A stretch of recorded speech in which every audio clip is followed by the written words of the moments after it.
Oi gente, tudo bem? Bom, no vídeo dessa semana a gente vai falar um pouquinho sobre as preclusões.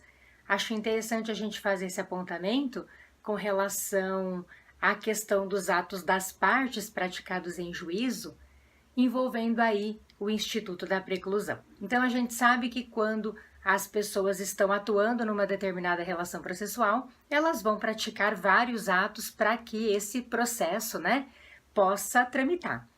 Então, ela vai praticar atos processuais para que esse processo possa tramitar. Porém, gente, em algumas situações, em alguns contextos, a parte não vai poder praticar um determinado ato processual. E aí a gente tem o fenômeno da preclusão. O que seria a preclusão, Preclusão, no conceito mais geral, seria a perda da faculdade que a parte tem de praticar um determinado ato processual. E a nossa legislação processual civil, ela regulamenta 3 espécies de preclusão. Então, nós temos a preclusão temporal, a preclusão consumativa e a preclusão lógica, tá?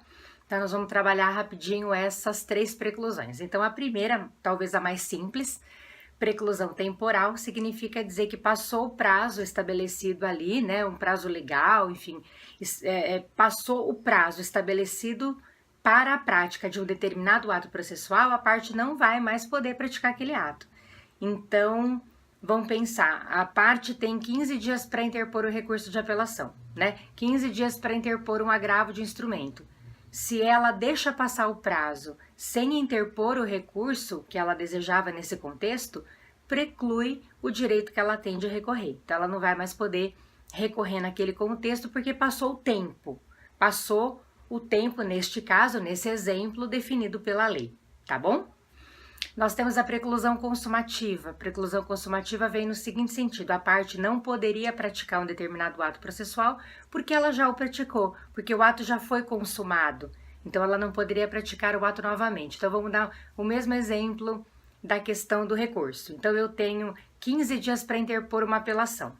Aí, eu interpus a minha apelação no 10º dia do prazo de 15 que eu tinha, e aí, no dia seguinte ou 2 dias depois, enfim, eventualmente dentro desses 15 dias que eu tinha para interpor a apelação, eu pretendo modificar, acrescentar alguma coisa ali no meu recurso, fazer uma substituição daquele recurso de apelação que eu acabei me valendo.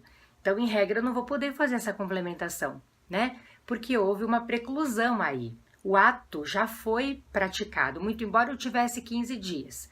Mas se eu usei da minha faculdade recursal no 10º dia, eu não tenho mais prazo nenhum, esgotou-se a minha possibilidade recursal porque eu fiz uso daquele instituto, eu já recorri, eu já interpus a minha apelação, então não tenho mais prazo para poder complementar, ajustar, substituir esse recurso que eu acabei me valendo. Essa é a regra que nós temos com relação a essa questão em nosso sistema. A preclusão consumativa, o ato já foi praticado, consumado, eu não posso praticá-lo novamente.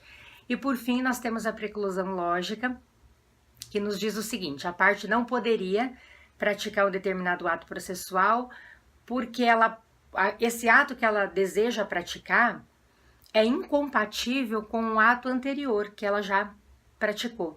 Então, a preclusão lógica, ela vem no sentido de a parte não poder praticar um ato, porque aquilo que ela deseja fazer, aquele ato que ela deseja praticar, é incompatível com um outro já praticado, com o anterior praticado.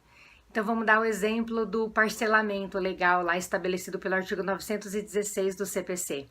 A lei estabelece a possibilidade do parcelamento, o executado em execução de título extrajudicial, no prazo dos embargos, ele pode propor o parcelamento, ele pode fazer o depósito ali de 30% do valor devido, mais honorários, enfim, nos termos da lei, e o restante ele vai poder pagar em 6 parcelas, ele vai poder parcelar aquilo que ele está devendo.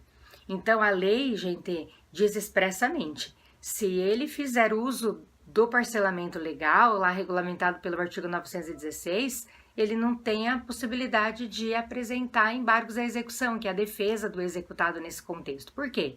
Porque se ele faz uso do procedimento do parcelamento, significa que ele está aceitando aquela dívida. Ele reconhece a existência daquela dívida, então, tecnicamente, ele não poderia discutir aquela obrigação. Essa previsão vem expressamente prevista pela lei e ela envolve uma regra de preclusão lógica. Então, se eu estou aceitando aquela obrigação, eu não teria mais possibilidade de discutir aquela dívida nos termos da lei. Preclusão lógica é um exemplo, esse artigo 916 nesse contexto de uma preclusão lógica, portanto. Tudo bem, pessoal? Então, preclusão, perda da faculdade que a parte tem de praticar um ato processual quando a gente está falando da preclusão com relação às partes. Preclusão temporal, passou o tempo, já era, né? Passou o prazo estabelecido para a prática do ato, não dá mais para ele ser praticado. Preclusão consumativa, o ato já foi praticado, portanto não dá para a parte praticá-lo novamente. A preclusão lógica, quando há uma incompatibilidade aí do ato desejado para o ato processual que já foi praticado. Beleza? Espero que tenha ficado claro. Por hoje era só. Até semana que vem.